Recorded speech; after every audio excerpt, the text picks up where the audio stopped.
એક સ્ટીક મારી પાસે છે. એ ઘણા બધા ઇતિહાસકારોએ મને એક ડાઉટ ગયો હતો કે આ 700-800 વર્ષ જૂની હોઈ શકે. ઘણા બધા ઇતિહાસકારોએ એવું કીધું કે એ 2000 વર્ષ જૂની હોઈ શકે. શું વાત છે? આવું મને કહી ગયા. નમસ્કાર મિત્રો, મારું નામ છે કપિલ ઠાકર, અતુલ્ય વર્ષોમાંથી. અને અમુક વ્યક્તિ એકવાર મળતા હોય ને તો આખી જિંદગી યાદ રહી જાય એવા હોય. એવા જ એક વ્યક્તિને આપણે આજે મળવાના છે, શ્રી જતીનભાઈ સોની. નોખી માટીના માનવી, સામાન્ય કરતાં કંઈક વિશેષ કરવાની ઝંખના જેને હોય એને નોખી માટીનો માનવી કહી શકાય. આપણે મિત્રો સંગ્રહાલય બધા જોતા હોય છે, સંગ્રહાલય એવું આલય ભવન કે જ્યાં સંગ્રહ થતો હોય, પણ હાઉસ મ્યુઝિયમ એવું ઘર કે જ્યાં ઘરમાં પણ સંગ્રહ થતો હોય એવા ઘણા રેર છે. એમાં પણ આપણા ભારત જેવા દેશમાં, આપણા ગુજરાતમાં ઘણા ઓછા હાઉસ મ્યુઝિયમ હોય છે અને એન્ટિક કલેક્ટરો પણ ઘણા ઓછા હોય છે.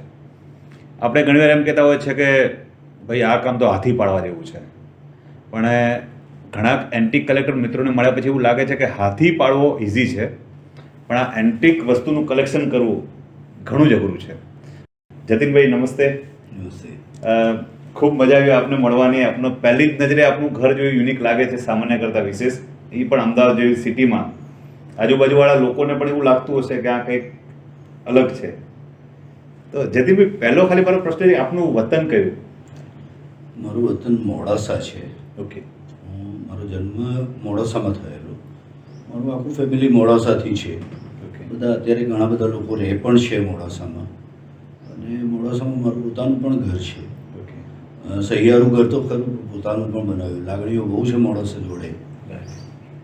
અને આપ બાય પ્રોફેશન શું કરો છો? હું પ્રોફેશનમાં બેઝિકલી આર્કિટેક્ચરલ ડિઝાઇનર ઓકે. અને બિલ્ડિંગના મોડલ્સ બનાવતો હતો. ઓકે. હવે મોડલ્સનું કામ તો ઘણું ઓછું થઈ ગયું છે, પણ ઇન્ટિરિયર કરું છું, ફર્નિચર ડિઝાઇન કરું છું, ઓકે. હું તો કરું જ છું. રાઈટ. ઘણા બધા આર્ટિસ્ટ મારી સાથે કામ કરે છે, એટલે આર્ટિસ્ટિક કામ કરાવું છું બધા જાતના. ઓકે. જેમ કે પેઇન્ટિંગ્સ બનાવડાવું, કોઈકના માટે બનાવવાના હોય તો એ સારા આર્ટિસ્ટ જોડે બનાવડાવું. સ્ટોનનું કામ છે, સ્ટોનની મૂર્તિઓ જેમ કે આ છે તો એ પણ મારા આર્ટિસ્ટ બનાવતા હોય. ઓકે. બધું ક્રિએટિવ કામ કરું છું. રાઈટ. અને જતીનભાઈ, મેઇન વસ્તુ છે કે તમે આજે એન્ટિક કલેક્શનનો શોખ ક્યાંથી જાગ્યો અને કેટલી વર્ષના હતા, કેટલી ઉંમરના હતા? લગભગ 30 વર્ષ પહેલાં મને કોઈકે એક એન્વલપ ઓપનર ગિફ્ટ કરેલું. ઓકે. એના હેન્ડલમાં એક કોઈન હતો. મારા કોઈ ફ્રેન્ડે ગિફ્ટ કર્યું હતું મને, અને એમાં એક કોઈન હતો.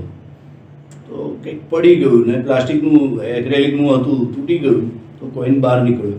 તો એમાં રિયલ કોઈન હતો, મોર્ગન ડોલર હતો અંદર. ઓકે. તો એ કોઈન જોયા પછી એમ થયું કે આ હિસ્ટ્રી જાણવી જોઈએ. પછી થોડોક ઇન્ટરેસ્ટ જાગ્યો. તો પછી બેઝિકલી કાસ્ટ મારી સોની છે, તો બધા ઘણા બધા જાણીતા લોકો સોના ચાંદીનું કામ કરતા હોય, તો બધાને મેં વાત કરી કંઈક હોય તો મને આપજો, કંઈક હોય તો આપજો. એમાં ચાંદીના ઘણા બધા સિક્કા ભેગા થયા મારી પાસે, ઘણા બધા લોકોએ મને આપ્યા.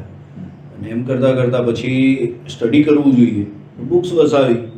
બુક્સમાંથી ઘણું બધું સ્ટડી કર્યું. અત્યારે તો મારી પાસે ઘણું મોટું કોઈનનું કલેક્શન છે. બુદ્ધ ભગવાનના પિતા રાજા શુદ્ધોધનથી લઈને, એટલે શાક્ય જનપદથી લઈને 600 BC એપ્રોક્સ, શાક્ય જનપદથી લઈને 1947 સુધીના કોઈન્સ છે. ઓકે. ત્યારે આપની કેટલી ઉંમર હશે સૌથી પહેલી જે આપણે ઘટના બની ત્યારે? અંદાજિત મતલબ 25-26 વર્ષની. 25-26 વર્ષ. 25 વર્ષ. અને અમદાવાદ ક્યારથી શિફ્ટ થયા? અમદાવાદ તો લગભગ હું 18 વર્ષનો હતો ત્યારથી શિફ્ટ થઈ ગયો છું. ઓકે. અને તમારા ફેમિલીમાં એક નામ બહુ મોટું છે, રમણલાલ સોની. તો એની સાથે તમારું યાદો કેવી? રમણ કાકા મારી સાથે બહુ જ એટેચ હતા. અને મને પોતાને એમની માટે બહુ લાગણીઓ હતી. અને ફેમિલીમાં સૌથી નાની વ્યક્તિ તરીકે મને બહુ રમાડેલો છે એમણે. અને મારા ઘરે આવીને પણ રહેલા છે ઘણી વખત. એટેચમેન્ટ બહુ સારું હતું રમણ કાકાનું. અને આપણી પાસે જે વસ્તુઓ છે એન્ટિક, આપને કોઈન ઘણા છે આપણી પાસે, સ્ટીક ઘણી છે, તો એકચ્યુઅલી શું કઈ કઈ વસ્તુ છે? તારું કે સ્ટીક કેટલી હશે? સ્ટીક આપણી પાસે સ્ટીક્સ મારી પાસે 250 કરતાં વધારે છે. 250 કરતાં વધારે? હા. અને આ સ્ટીક ક્યાંથી આપણે કલેક્ટ કરી છે? સ્ટીક્સ મોટે ભાગે ઇન્ડિયામાંથી જ કલેક્ટ કરેલી છે. ઓકે. સ્ટિક્સ એક એવી વસ્તુ છે કે અત્યારના જમાના પ્રમાણે જોઈએ તો લોકો હાથમાં સારો મોબાઈલ હોય કિંમતી તો આમ હાથમાં રાખીને ફરતા હોય, એવી રીતે સ્ટિક્સ લોકો પોતપોતાની રીતે બનાવડાવતા હતા. ઘણી વખત કોઈક ડિઝાઇનરો બનાવીને વેચતા હતા, અને પેલું સ્ટિક્સ હોય સારી તો એ લોકો પ્રાઉડ લેતા હતા કે મારી જોડે આવી સ્ટિક છે. અને એના માટે એ સ્ટિક્સ ફેમસ થયેલી છે. ઘણી બધી સ્ટિક્સની અંદર બ્લેડ્સ હોય, કેબલ હોય, બધું જાત જાતનું આવતું. સ્ટિકની અંદર હા, તમે સ્ટિક ખોલો તો અંદર બ્લેડ હોય, એને ગુપ્તી કહેવાય છે. હા, રાઈટ. એ બહુ ફેમસ વસ્તુ છે ગુપ્તી. મારી પાસે એકાદ જ છે, મેં બધી બ્લેડ કાપી નાખી છે. કારણ કે મને બધામાં ઇન્ટરેસ્ટ નથી, એટલે મેં બ્લેડ કાપી નાખેલી છે. અને કેબલવાળી સ્ટિક છે, એ લોકોને મારવા માટે ને એમ વપરાતું હોય, એટલે મને એ બધું બહુ મહત્વનું નથી. પણ ડિઝાઇનર સ્ટિક્સ છે મારી પાસે, અને વર્ષો જૂની પણ સ્ટિક્સ છે. એક સ્ટિક મારી પાસે છે, એ ઘણા બધા ઇતિહાસકારોએ, મને એક ડાઉટ ગયો હતો કે આ 700-800 વર્ષ જૂની હોઈ શકે. ઘણા બધા ઇતિહાસકારોએ એવું કીધું કે એ 2000 વર્ષ જૂની હોઈ શકે. શું વાત છે? આવું મને કહી ગયા. લાકડાની છે? લાકડાની છે, લગભગ બ્લેક એબોની વુડ છે. બ્લેક એબોની વુડ છે ને 3000-4000 વર્ષ જૂના લાકડાની સ્ટિક્સ બનતી હતી. બ્લેક એબોની વુડ બહુ જ કિંમતી હોય છે, અને એમાં એનું હેડ છે, એની પરથી એ નક્કી થાય છે કે આટલા વર્ષ જૂની છે. એમાં એક ગાયનું માથું બનેલું છે, નંદી અથવા ગાય, અને એમાં જે ગાયને જે ચાંદો કરવામાં આવે એની અંદર એક હ્યુમન ફિગર છે. નરી આંખે દેખાતી નથી, માઇક્રોસ્કોપથી દેખાય છે. એટલે એ મેં ઘણા બધા ઇતિહાસકારોને મોકલ્યું, તો એ લોકોએ મને એવું કીધું કે આ 2000 વર્ષ જૂની હોઈ શકે, કુષાણ પીરિયડની હોઈ શકે. અને આ બધી એ હાથ છડી છે. ઓકે. એ મોટી સાઈઝની સ્ટિક નથી, એ નાની 1.5-2 ફૂટની જ છે. ઓકે. ઘણા હાથ છડી રાખતા હતા હાથમાં. રાઈટ. અને આ સ્ટિક મોસ્ટલી બધી લાકડાની જ છે કે અલગ અલગ છે? ઓકે. એમાં લાકડાની આવે, ચાંદીની આવે, પછી એની મૂઠ બધી અલગ હોય. Okay, right. એની મૂઠ લાકડાની સ્ટિક હોય તો મૂઠ એની તાંબાની હોય, પિત્તળની હોય, ચાંદીની હોય, હાથીદાંતની હોય. પછી હાથીદાંત ક્યાંક ટુકડા કરીને અમુક પાર્ટમાં લગાડેલા હોય, આવી રીતે હોય. આખી હાથીદાંતની પણ છે મારી પાસે, એ પણ હોય. એવી રીતે અલગ છે. અને મેઇન તો સ્ટિકનો ખાલી જે છડી સાથે રાખતા એ જ ઉપયોગ થતો, મલ્ટિપલ યુઝ થતો હશે સ્ટિકનો? મલ્ટિપલ યુઝમાં એવું છે કે મેં તો કૂતરા બગાડવા, મોટે ભાગે બધાને એવું હોય કે કૂતરા આવતા હોય એટલે કૂતરા બગાડવા. પછી પહેલાં શું છે કે જીવજંતુઓના અંતે ને બધાનું બહુ પેલું એ હતું. જંગલમાં ક્યાંક નીકળ્યા હોય તો લાકડીથી આમ કરીને જાય, તો ક્યાંક સાપ કે એવું કંઈ હોય, ક્યાંક પાંદડામાં કે એમાં ઘૂસેલું, તો એ આગુ પાછું થઈ જાય. બીજું, મોટા શેઠિયાઓ કે પેલા પેઢીના માલિકો કે એવા માણસો હોય તો એનું વર્ચસ્વ બતાવવા માટે સ્ટિક રાખતા હોય. રાઈટ. આવું બધું છે. કારણ કે મને ખબર છે મારા દાદાએ ગેડો કે ગેડી કે, એટલે એમની પાસે પણ અત્યારે 4-5 નાની સ્ટીકો પડે, બધા મોસ્ટલી વડીલો રાખતા જ.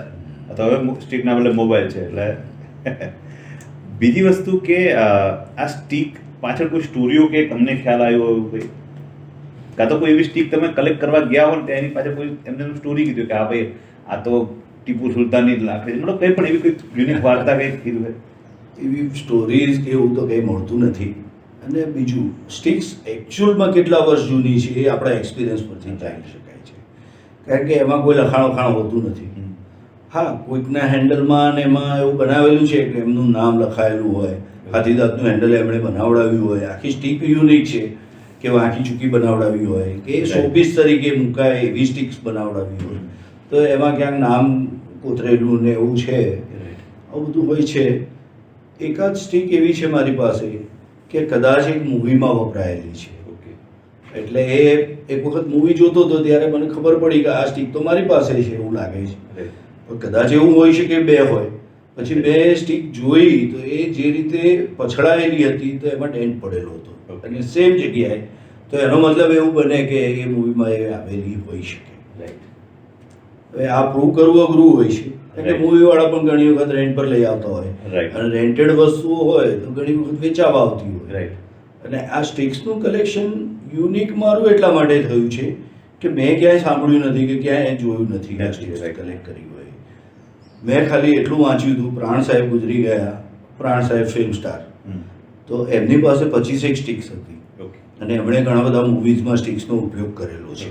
અને એ સ્ટિક્સ મને કોઈકે કીધેલું કે તમને ખરીદવી હોય તો એ શક્ય છે, પણ એણે મને ક્વોન્ટિટી વધારે બતાવેલી. ઓકે. જે એ ગુજરી ગયા ત્યારે ન્યૂઝપેપરમાં જે ન્યૂઝ હતા એમાં 25 સ્ટિક્સ બતાવેલી, અને પેલા ભાઈ વચોટિયાએ જે મને કીધું એમાં વધારે ક્વોન્ટિટી બતાવતો હતો. ઓકે. એટલે આડું અવડું ભેગું કરીને મને આપવાની વાત હતી આ. Right. એટલે એ શક્ય નહોતું બન્યું. અને સ્ટિક્સ બધી ઇન્ડિવિજ્યુઅલી જ આવતી હોય છે, એવું હોતું નથી કે 2-4 સ્ટિક્સ આમથી આવી હોય. Right. ક્યારે એવું નથી બન્યું. મને તો એવું હતું કે સ્ટિક્સ મને 1-2 મળશે કે 5-7 મળશે, અલગ અલગ ડિઝાઇનની હોય તો 5-7 મળશે. હમ. આટલી બધી ભેગી થશે એ તો ક્યારેય વિચાર્યું નહોતું. તો અત્યારે આપ હજી સ્ટીકનું કલેક્શન કરો છો કે નહીં? હા, મળે તો હું કરું છું, સારી મળે તો હું તરત લઈ જ લઉં છું. અને આમ તો તમને કોન્ટેક્ટ સામેથી કરતા જ હશે, કારણ કે જે તમને જાણતા હશે. સોશિયલ મીડિયા અત્યારે એવું એક્ટિવ છે હા. કે એની પર આવી જતું હોય, ફોટોગ્રાફ મોકલી દેતા હોય, પછી આપણે જોઈએ કે ભાઈ મને બતાવે, જોઈએ, ગમે તો લઈએ. આપણે કેટલા પૈસાનું છે એ પણ વિચારવું પડતું હોય છે ઘણી વખત, કારણ કે ખૂબ મોંઘું હોય છે ઘણું. તો અત્યારે ટોટલ કેટલી સ્ટીક કીધી આપની પાસે? મારી જોડે 250 કરતાં વધારે. 250 કરતા વધારે છે. અને બીજું આપનું બેઝ કલેક્શન કોઈનનું પણ છે? એકચ્યુઅલી કરતો તો ભેગા હું કોઈન્સ, ઓકે. શરૂઆત મેં કોઈનથી કરેલી. ઓકે. અને કોઈન કરતાં અમુક વસ્તુઓ સમજતો થયો, અમુક ડિઝાઇન સમજતો થયો. કોઈન્સની અંદર ઘણી વખત લખાણ નથી હોતા, ઓકે. જેમ કે BC પીરિયડના કોઈન્સ હોય એમાં લખાણ ના હોય, રાઈટ. એમાં સિમ્બોલ્સ હોય. એ સિમ્બોલ્સ પરથી ઓળખવાનું હોય છે કે આ પીરિયડનો કોઈન, કે આ વ્યક્તિનો કોઈન. રાઈટ. એ વ્યક્તિનો તો જલ્દી ઓળખાતો નથી, Right. પણ આ જનપદનો કોઈન. રાઈટ. BC પીરિયડમાં આપણા જનપદ હતા બધા, તો ગણરાજ્ય, રાઈટ. એટલે આ ગણરાજ્યનો કોઈન, એટલે એ પ્રમાણે ઓળખવાના હોય. તો એમાં સિમ્બોલો બધા એવા હોય છે, એ ઓળખતા ઘણું બધું જાણવા મળ્યું. રાઈટ. પછી બુક્સમાં ઘણા બધા લોકો ઘણું સારું લખતા હોય છે, આપણને ઇઝી પડે એના માટે બી વર્ણન કરતા હોય. રાઈટ. એ બધું જોયું.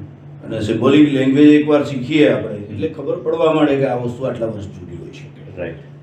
અને બધા ફેમિલીમાં આર્ટિસ્ટ છે મોટે ભાગે, એટલે આર્ટના હિસાબે થોડુંક જલ્દી ઇન્સ્પિરેશન આવ્યું. રાઈટ. તો અત્યારે કોઈન કેટલા છે? કેટલા હશે? કોઈ કેલ્ક્યુલેશન તો નથી કરી શક્યું, પણ ઘણું બધું કલેક્શન. અને કયા પીરિયડને શરૂઆત થઈ? અત્યાર સુધીના મોડર્ન આપણા ત્યાં સૌથી પહેલો પીરિયડ શાક્ય જનપદ કહેવાય છે. શાક્યથી લઈને મારી પાસે કોઈન છે, અને મેં ઇન્ડિયાના જ કોઈન ભેગા કરેલા છે. ઓકે. મોટાભાગનું ઇન્ડિયામાંથી જ કલેક્શન કરેલું છે. ઇન્ડિયાના કોઈનમાં ઘણો મોટો ઇતિહાસ છે. તમે ગણતરી મૂકો તો BC પીરિયડમાં ભારત ઘણું મોટું હતું, અખંડ ભારત ઘણો મોટો દેશ હતો. રાઈટ. તો એ બધા કોઈન મારી પાસે છે. ત્યારથી મેં સ્ટાર્ટ કર્યું હતું, તો અત્યારે બ્રિટિશ એન્ડિંગ સુધીના કોઈન મેં ભેગા કર્યા છે. એના પછીના મેં કર્યા નથી, રિપબ્લિકમાં નથી કર્યું. રાઈટ. અને તો બી આપ ક્યારે એક્ઝિબિશન કેવું કરો છો આ સ્ટીકનું કે કોઈનનું કેવું કંઈ? મેં કોઈનનું એક્ઝિબિશન કરેલું. ઓકે. મેં કોઈન થોડાક જ મૂકેલા એની અંદર, પણ બાળકોને સમજણ પડે એના માટે મેં પ્રયત્ન કરેલો. રાઈટ. અને એક એક્ઝિબિશન મેં કનોરિયામાં કરેલું છે. ઓકે. એ બહુ વર્ષ થયા, એ યાદ નથી કે કઈ સાલમાં કર્યું હતું. 2010માં કે એવું કંઈક કર્યું હતું કદાચ, આઈ થિંક. તો મેં કોઈન ડિસ્પ્લે થોડીક અલગ રીતે કર્યા છે. ઓકે. હું ઘણા બધા મ્યુઝિયમો ફર્યો છું દુનિયાના, પણ એ મ્યુઝિયમોમાં કોઈન જોવાના આવે એટલે હું 5, 7, 10, 15 કોઈન જોઉં. મને ઇન્ટરેસ્ટ પડે છે એટલે હું જોઉં, Right. પછી હું થાકી જતો હતો. Definitely. તો મેં આખું એનું વર્ણન અલગ રીતે કર્યું છે.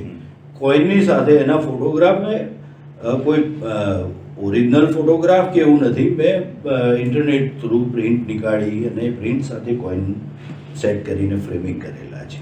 એ મારા ઘરે ઘણા બધા લાગેલા છે, કે હમણાં જોવા મળશે આપણે. રાઈટ.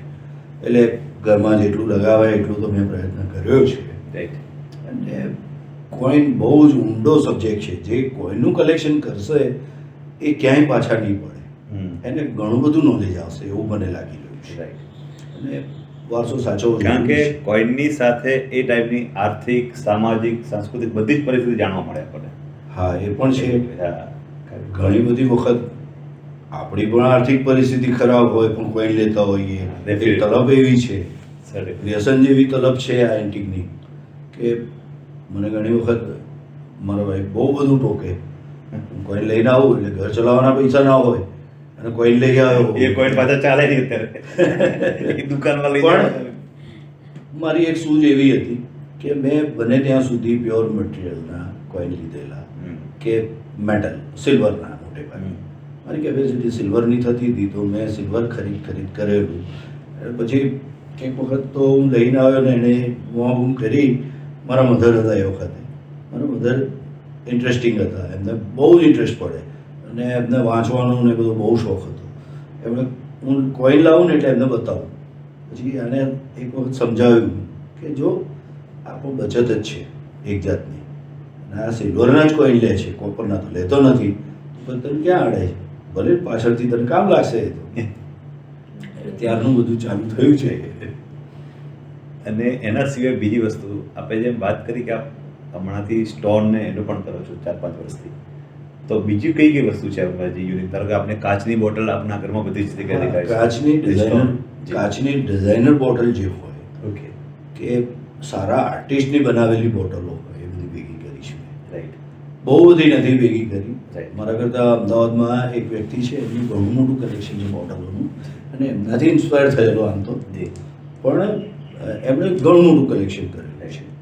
પણ મેં એમનાથી ઇન્સ્પાયર થઈને થોડી ઘણી આર્ટિસ્ટિક બોટલો ભેગી કરેલી છે.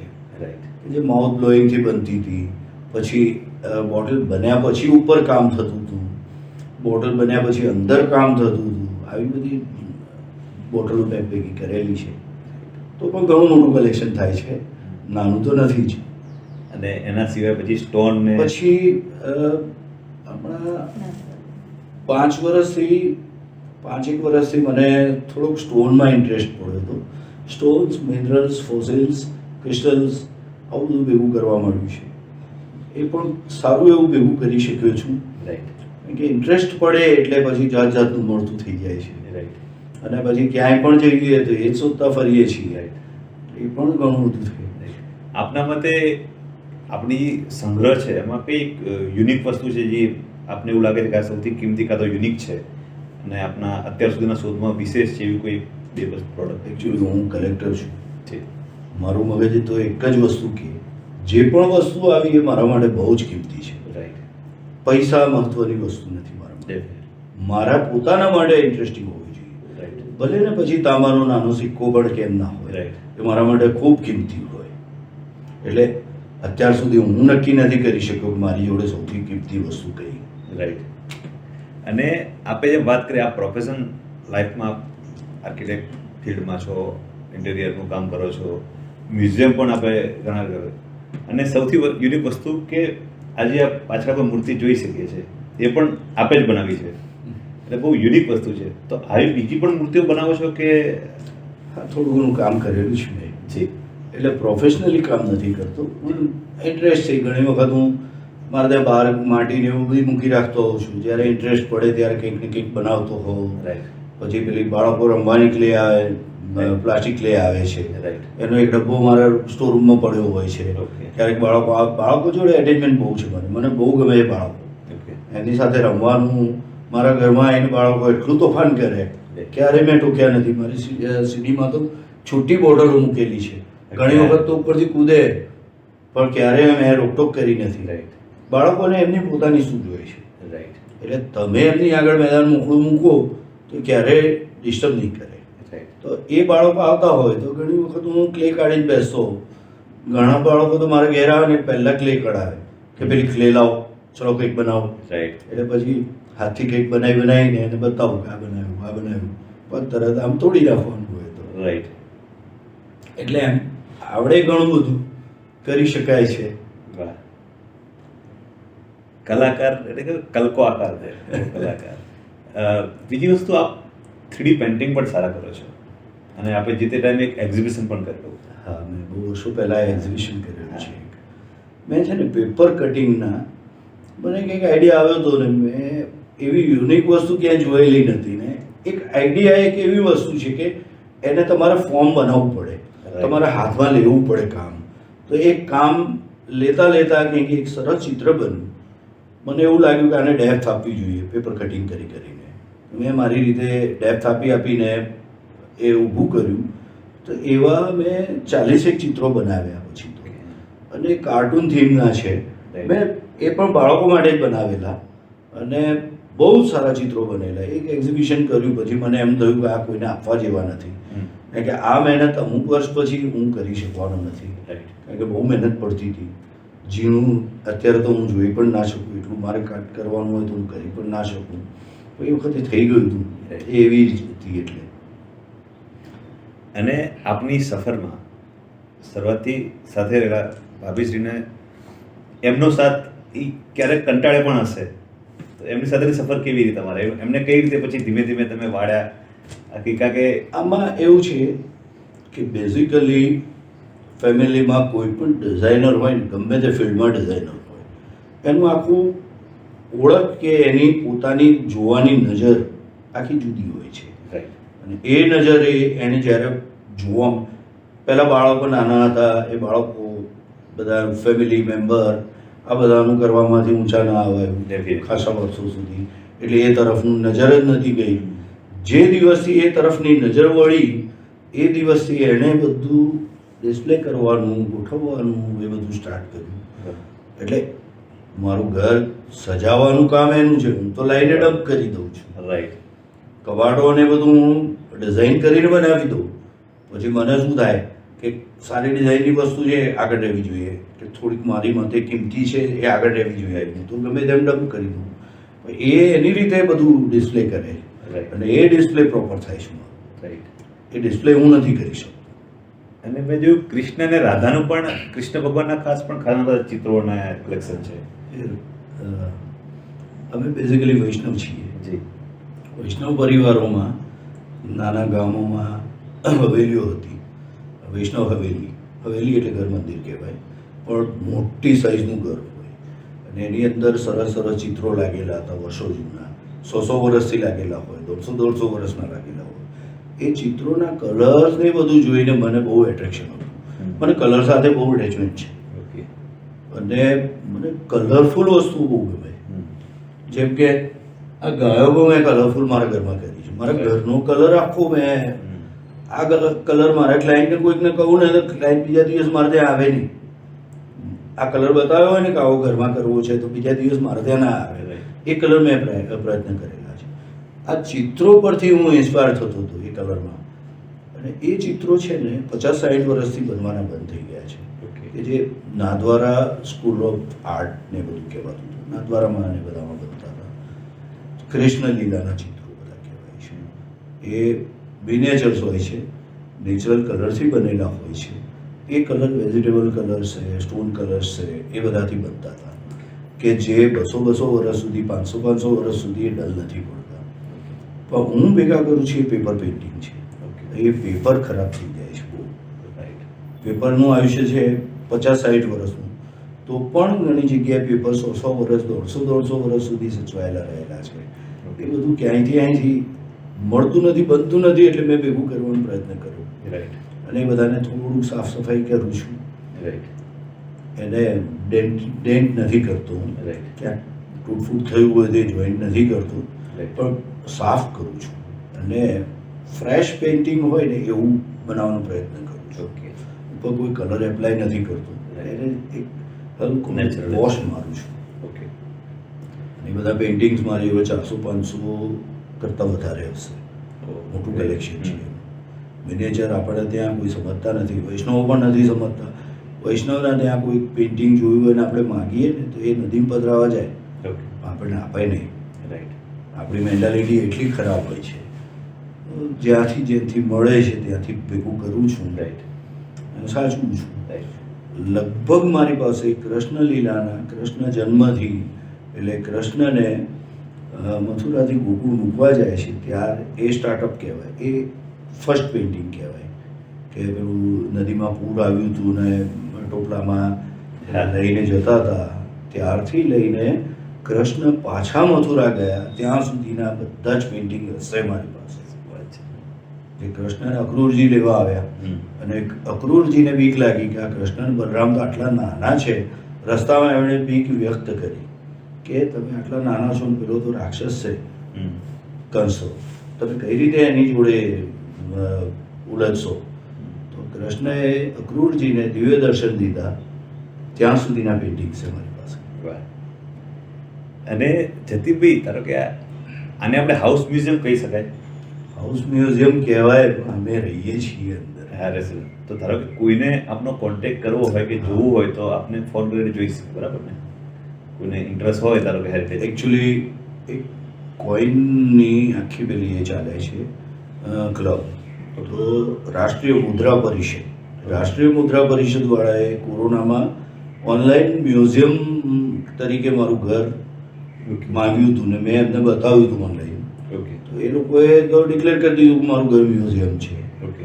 પછી એ લોકોએ એવું લખ્યું કે એ લોકો ત્યાં રહે છે એટલે તમારે એપોઇન્ટમેન્ટ લેવી હોય તો મિત્રતા કેળવવી પડે, હા definitely. તમારે ઘર જોવું હોય તો મિત્રતા કેળવવી પડે. હા. આવું એ લોકોએ ડિક્લેર કરેલું. Right. એટલે ઘણા બધા લોકો વિઝિટર્સ તરીકે આવે છે. Right. થોડોક ટાઈમ પહેલાં એપોઇન્ટમેન્ટ લે છે મારી Right. અને આવે, ટાઈમ કાઢીને આવ્યા હોય તો હું પણ ટાઈમ કાઢું છું બધાને બતાવવા માટે.